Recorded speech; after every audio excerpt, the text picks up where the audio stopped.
কারবালার ট্র্যাজেডি যেটাকে বলা হয়ে থাকে। মুসলমানদের মাঝে সবচাইতে বেদনাদায়ক ইতিহাস হচ্ছে কারবালার ইতিহাস। কারবালার সংক্ষিপ্ত ইতিহাস আপনাদের সামনে আমি তুলে ধরছি, যাতে করে বুঝতে পারেন মুসলমানদের মাঝে কি করুণ ঘটনা ঘটে গিয়েছে। 622 থেকে 632 খ্রিস্টাব্দ পর্যন্ত রাসূল করিম সাল্লাল্লাহু আলাইহি ওয়াসাল্লাম মদিনায় খেলাফতের দায়িত্বে ছিলেন। কয় বছর? 10 বছর। কয় বছর? 10 বছর। অর্থাৎ মদিনার রাষ্ট্রপতি ছিলেন রাসূল সাল্লাল্লাহু আলাইহি ওয়াসাল্লাম কত বছর? 10 বছর। 622 খ্রিস্টাব্দ থেকে 632 খ্রিস্টাব্দ পর্যন্ত আল্লাহর রাসূল সাল্লাল্লাহু আলাইহি ওয়াসাল্লাম মদিনার প্রেসিডেন্ট ছিলেন। 632 থেকে 634 পর্যন্ত মোট 2 বছর প্রেসিডেন্ট ছিলেন হযরত আবু বকর। 2 বছর। কত? 32 থেকে 34। এগুলো ইতিহাস মনে রাখার মতো বিষয়। আমরা তো মুসলমানদের ইতিহাস জানি না। এখন যদি প্রশ্ন করা হয় উহুদের যুদ্ধ সংঘটিত হয় কত হিজরিতে, নামাজ ফরজ হয়েছে কত হিজরিতে, পারবো না, আমরা জানি না। এই জন্য মুসলমানদের ইতিহাস জানা দরকার। রাসূল করিম সাল্লাল্লাহু আলাইহি ওয়াসাল্লাম 622 থেকে 632 খ্রিস্টাব্দ পর্যন্ত তিনি মদিনার প্রেসিডেন্ট ছিলেন। 632 থেকে 634 পর্যন্ত 2 বছর হযরত আবু বকর রাদিয়াল্লাহু আনহু খলিফা ছিলেন। এরপরে 634 থেকে 644 পর্যন্ত হযরত ওমর রাদিয়াল্লাহু আনহু, এই মোট 10 বছর। কত বছর? 10 বছর। আবু বকর রাদিয়াল্লাহু আনহু ছিলেন 2 বছর ক্ষমতায়, ওমর রাদিয়াল্লাহু আনহু ছিলেন কত বছর? 10 বছর। 644 থেকে 656 পর্যন্ত মোট 12 বছর হযরত উসমান রাদিয়াল্লাহু আনহু ক্ষমতায় ছিলেন। এরপরে 656 থেকে 661 খ্রিস্টাব্দ পর্যন্ত হযরত আলী রাদিয়াল্লাহু আনহু প্রেসিডেন্ট ছিলেন। এগুলো মুসলমানদের ইতিহাস। রাসূল সাল্লাল্লাহু আলাইহি ওয়াসাল্লামের ইন্তেকালের পরে আল্লাহ রাসূলের আদর্শ অনুযায়ী খেলাফত চলেছিল 30 বছর। কত বছর? সবাই কথা বলেন, কত বছর? 30 বছর। এটাকে বলা হয়ে থাকে খেলাফত আলা মিনহাজিন নবুওয়াহ। অর্থাৎ রাসূল সাল্লাল্লাহু আলাইহি ওয়াসাল্লাম যেই পদ্ধতিতে খেলাফত চালিয়েছিলেন তার আলোকে যেই পদ্ধতিতে খেলাফত চলেছিল মোট 30 বছর। এরপরে আলী রাদিয়াল্লাহু আনহুর বড় ছেলে হযরত হাসান রাদিয়াল্লাহু আনহু, তিনি ছিলেন ক্ষমতায় 6 কিংবা 7 মাস। কয় মাস? 6 অথবা 7 মাস। এরপরে মুয়াবিয়া রাদিয়াল্লাহু আনহুর সাথে তার একটি শান্তি চুক্তি হয়। মুসলমান 2 দলে বিভক্ত হয়ে গেল। আলী রাদিয়াল্লাহু আনহুর বড় ছেলে হাসান রাদিয়াল্লাহু আনহুর পক্ষে, আবার কিছু মুয়াবিয়া রাদিয়াল্লাহু আনহুর পক্ষে চলে গেলেন। যার কারণে হাসান রাদিয়াল্লাহু আনহু দেখতে পাইলেন এখন যদি আমি ক্ষমতায় থাকি তাহলে মুসলমানদের মাঝে একটি রক্তক্ষয়ী সংঘর্ষ হবে, এটি তিনি চান নাই। যার কারণে মুয়াবিয়া রাদিয়াল্লাহু আনহুর সাথে তিনি শান্তি চুক্তি করলেন। কথাটা বুঝতে পারছেন? শান্তি চুক্তি করার পরে মুয়াবিয়া রাদিয়াল্লাহু আনহুর কিছু অসৎ বাহিনী হযরত হাসান রাদিয়াল্লাহু আনহুকে হত্যা করার ষড়যন্ত্র করল এবং বলা হয়ে থাকে তাকে বিষ পান করে হত্যা করা হয়েছে এবং এই বিষ পান করিয়েছে তার নিজের স্ত্রী জাদা বিনতে আবুল আশআস তার মাধ্যমে। অর্থাৎ হাসান রাদিয়াল্লাহু আনহুর নিজ স্ত্রী জাদা বিনতে আবুল আশআস তার মাধ্যমে হাসান রাদিয়াল্লাহু আনহুকে বিষ পান করে হত্যা করা হয়। এরপরে 661 খ্রিস্টাব্দ থেকে 680 খ্রিস্টাব্দ পর্যন্ত ক্ষমতায় ছিলেন হযরত মুয়াবিয়া রাদিয়াল্লাহু আনহু। তাহলে 61 থেকে 80 কত হয়? আপনারা বলবেন আপনি আবার কি সংখ্যা টঙ্কা শুরু করছেন? এটা মুসলমানদের ইতিহাস। এটা কি ভালো করে জানেন? 661 থেকে 80 খ্রিস্টাব্দ পর্যন্ত কত বছর?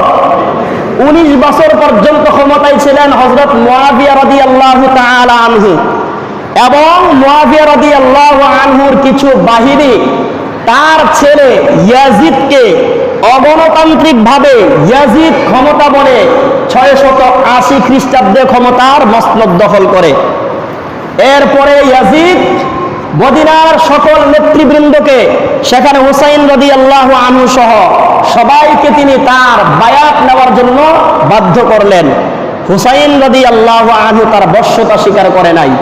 ওই দিক থেকে কুফার গভর্নর ইবনে জিয়াদ, সে তার কিছু বাহিনী দিয়ে অসৎ উদ্দেশ্যে হুসাইন রাদিয়াল্লাহু আনহুর কাছে চিঠি লিখলো যে আপনি মদিনা থেকে কুফায় চলে আসেন, আমরা আপনাকে নেতা বানিয়ে নিব, খলিফা বানিয়ে নিব।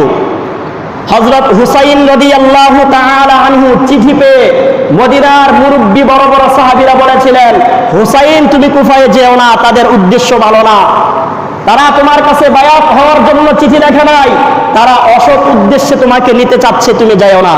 হুসাইন রাদিয়াল্লাহু আনহু চিন্তা করলেন, আমি জীবিত থাকা অবস্থায় আমার নানা জানের ইসলাম ইয়াজিদের হাতে ধ্বংস হয়ে যাবে, এটা আমি বরদাস্ত করব না।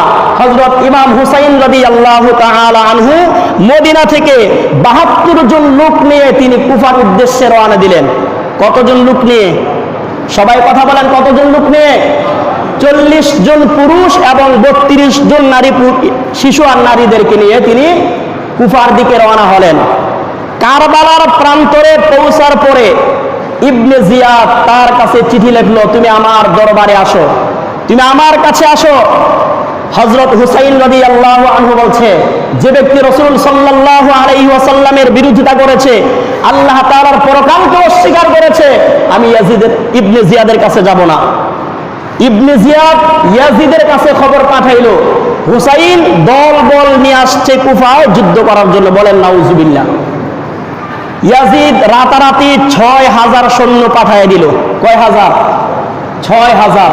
আর হুসাইন রাদিয়াল্লাহু আনহু গিয়েছিলেন কতজন? 72 জন লোক নিয়ে। আচ্ছা বলেন, 72 জন লোকের সাথে 6000 যুদ্ধ করা লাগে? শুধুমাত্র যদি 6000 লোক একটা দৌড় মারে, 72 জন তো পায়ের নিচে পড়ে মরে যাবে। হুসাইন রাদিয়াল্লাহু আনহু জিহাদ করার উদ্দেশ্য ছিল না, সেখানে তিনি যুদ্ধ করবেন, তাহলে তো তিনি মদিনা থেকে দলবল দিয়ে যাইতেন। যুদ্ধের উদ্দেশ্যে যান নাই, গিয়েছিলেন কুফার লোকেরা তাকে চিঠি লিখেছে, এই চিঠির জবাবে তিনি গিয়েছিলেন। কিন্তু কারবালায় যাওয়ার পরে ইবনে জিয়াদ অসৎ উদ্দেশ্যে ইয়াজিদের কাছ থেকে সৈন্য আনলো কয় হাজার? কথা বলে না তো? 6000। কয় হাজার? 6000। 6000 লোক ইবনে জিয়াদের নির্দেশে হুসাইন রাদিয়াল্লাহু আনহুর সাথে সকালবেলায় যুদ্ধ শুরু করে দিল। জোহরের ওয়াক্ত আসার আগেই 40 জন পুরুষ যারা ছিলেন ইমাম হুসাইন রাদিয়াল্লাহু আনহু ছাড়া সবাই শহীদ হয়ে গেলেন। ইমাম হুসাইন রাদিয়াল্লাহু তাআলা আনহু, তার ছোট্ট একটি শিশু দুধের তাড়নায় কাতরাচ্ছে, স্তনের মধ্যে স্ত্রীর দুধ নাই, কারণ অনেক দিন হাঁপার কারণে খাবার নাই তাবুর মধ্যে। এরপরে দুধ শূন্য হয়ে গেল। ইমাম হুসাইন রাদিয়াল্লাহু আনহুর স্ত্রী দুধের শিশুকে হুসাইনের কাছে এসে নিয়ে বলল, তোমার এই দুধের সন্তানকে একটু পানি পান করাই নিয়ে আসো, ফুরাতের পানি চলে যাচ্ছে, সেখান থেকে একটু পানি পান করাই নিয়ে আসো।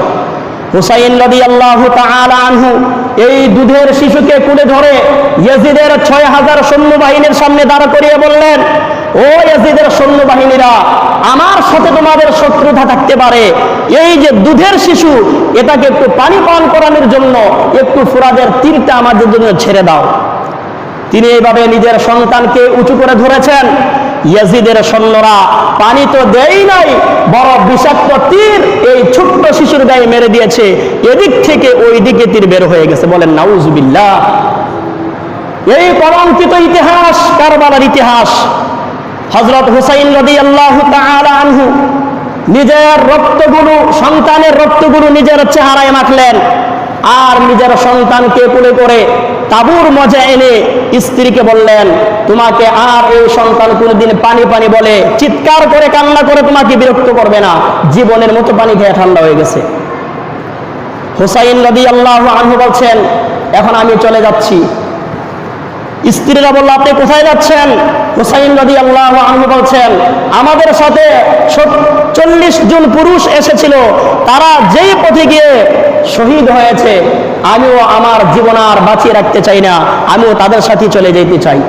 হুসাইন রাদিয়াল্লাহু তাআলা আনহু ইয়াজিদের সৈন্যবাহিনীর সাথে লড়াই করে অসংখ্য শত্রু বাহিনীকে পরাজিত করে ফুরাতের পানির কাছে তিনি চলে যাচ্ছেন। পানি খাবেন, হাতে নেওয়ার পরে চিন্তা করলেন, একটু আগে এই পানির জন্য আমার দুধ পান করার শিশুকে তারা হত্যা করেছে, 40 জন পুরুষ এই পানির জন্য শাহাদাত বরণ করেছে, আজকে আমি এই পানি কিভাবে পান করি? পান করবেন, কিন্তু এই ভেবে তিনি পানিটা হাত থেকে ছেড়ে দিলেন। আবার লড়াই করতে করতে শেষ পর্যন্ত হযরত হুসাইন রাদিয়াল্লাহু আনহুকেও শহীদ করে দেন। শহীদ করার পরে তার কল্লাকে আলাদা করে ফেলা হয়। তার কল্লাকে আলাদা করে প্লেটে করে ইবনে জিয়াদের দরবারে নিয়ে যাওয়া হলো। ইবনে জিয়াদ সিংহাসনের মধ্যে বসে হযরত হুসাইন রাদিয়াল্লাহু আনহুর কল্লাটা মুখের মধ্যে, ঠোঁটের মধ্যে লাঠি দিয়ে এদিক সেদিক নাড়াচাড়া করতেছে। আর পাশেই বসা ছিলেন হযরত যায়েদ রাদিয়াল্লাহু আনহু, 80 বছরের মুরব্বী মানুষ। তিনি বললেন, ইবনে জিয়াদ, এতক্ষণ পর্যন্ত তুমি যা করেছো সহ্য করেছি, কিন্তু এখন তুমি রাসূলুল্লাহর নাতির ঠোঁটের মধ্যে লাঠি দিয়ে নাড়াচাড়া করতেছো, এটা আমি সহ্য করব না, তুমি এই বেয়াদবি বন্ধ করো। আমি নিজের চোখে দেখেছি রাসূল সাল্লাল্লাহু আলাইহি ওয়াসাল্লাম হুসাইনের এই ঠোঁটের মধ্যে 1000 বার তিনি চুমু খেয়েছেন। বলেন সুবহানাল্লাহ। তুমি সেই ঠোঁটের মধ্যে তোমার এই লাঠি দিয়ে পায়ের কাছে রেখে তুমি এটাকে নাড়াচাড়া করতেছো, তুমি এই বেয়াদবি বন্ধ করো। সেই কলঙ্কিত ইতিহাস হচ্ছে কারবালার ইতিহাস। আজ সেই ইতিহাস মুসলমানদের মাঝে প্রত্যেক বছর আসে আর যায়, কিন্তু সেই হুসাইনি চেতনা আমাদের মাঝে আর জাগ্রত হয় না। হুসাইন রাদিয়াল্লাহু তাআলা আনহু একজন মানুষ হয়ে এত বড় ক্ষমতাবহর ইয়াজিদের সাথে তিনি আপোষ করে নাই। তিনি চেয়েছিলেন যদি আপোষ করতেন তাহলে কি তিনি বাঁচতে পারতেন না? বাঁচতে পারতেন। তিনি চাইলেন আমার নানা জানের ইসলাম সুপ্রতিষ্ঠিত থাকুক, এখানে আমি বাতিলের সাথে আপোষ করতে পারি না।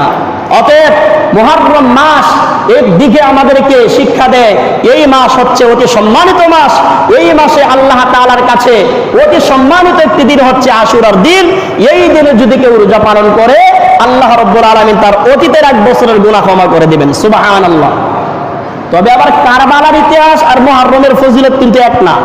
মুহররমের ফজিলত আগে থেকেই, তবে ঘটনাক্রমে 10 মুহররম এই কারবালার ঘটনা ঘটে যায়। এরপরে 11 মুহররম আল্লাহ রাসূল সাল্লাল্লাহু আলাইহি ওয়াসাল্লামের স্ত্রী উম্মে সালামা রাদিয়াল্লাহু আনহা তিনি স্বপ্নে দেখেন রাসূল সাল্লাল্লাহু আলাইহি ওয়াসাল্লামের দাড়ির মধ্যে ধুলাবালি লেগে আছে। আল্লাহ রাসূল সাল্লাল্লাহু আলাইহি ওয়াসাল্লামের চোখ দিয়ে পানি বেয়ে বেয়ে দাড়ি ভিজে ভিজে পড়তেছে। আল্লাহ রাসূল সাল্লাল্লাহু আলাইহি ওয়াসাল্লামের স্ত্রী উম্মে সালামা জিজ্ঞাসা করলেন, ইয়া রাসূলুল্লাহ, আপনি কাঁদেন কেন? আল্লাহ রাসূল বললেন, উম্মে সালমা, আমি এইমাত্র কারবালা থেকে আসছি, আমি দেখে আসছি আমার নাতি হুসাইন রাদিয়াল্লাহু আনহুকে তারা 2 টুকরা করে ফেলেছে। আল্লাহ রাসূল সাল্লাল্লাহু আলাইহি ওয়াসাল্লামের নাতি হযরত হুসাইন রাদিয়াল্লাহু আনহু, হযরত হাসান রাদিয়াল্লাহু আনহু, আমরা যে প্রত্যেক জুমায় পড়ি আল হাসান ওয়াল হুসাইন সাইয়্যিদা শাবাবি আহলিল জান্নাহ, হাসান হুসাইন এরা সাধারণ মানুষ নয়, আল্লাহর জান্নাতের যুবকদের তারা লিডার হবে। সুবহানাল্লাহ। এই জন্য আমাদের উচিত মুহররমের চেতনায় উদ্দীপ্ত হয়ে আমাদের যেভাবে করে আশুরার রোজা পালন করব, ঠিক তেমনি ভাবে কারবালার ট্র্যাজেডি থেকে শিক্ষা গ্রহণ করে আমরা যেন খেলাফত আলা মিনহাজিন নবুওয়াত, অর্থাৎ আল্লাহ রাসূল সাল্লাল্লাহু আলাইহি ওয়াসাল্লাম যে আদর্শের উপরে ছিলেন সেই আদর্শ বাস্তবায়ন করার জন্য জীবনের সবকিছু বিসর্জন দিয়ে আল্লাহর জমিনে আল্লাহর দ্বীন কায়েম করার জন্য আমরা রাজি আছি তো ইনশাআল্লাহ। আল্লাহর জমিনে আল্লাহর দ্বীন কায়েম যতদিন না পর্যন্ত হবে, এর আগ পর্যন্ত ব্যক্তিগত জীবনে, পারিবারিক জীবনে, রাষ্ট্রীয় জীবনে শান্তি আসবে না। আল্লাহর দ্বীন প্রতিষ্ঠা ছাড়া আপনি ইসলাম পরিপূর্ণভাবে পালন করতে পারবেন না। শুধু ব্যক্তিগতভাবে নামাজ, রোজা, হজ, যাকাত আদায় করলেই ইসলাম পালন হয়ে যায় না। ইসলাম পালন হচ্ছে মসজিদের মধ্যে যেইভাবে এক ইমামের কমান্ডারে চলেন, দেশের ভিতর আপনি সেই একই ইমামের কমান্ডারে চলতে হবে। তবে দেশের ইমাম হইতে হবে কি?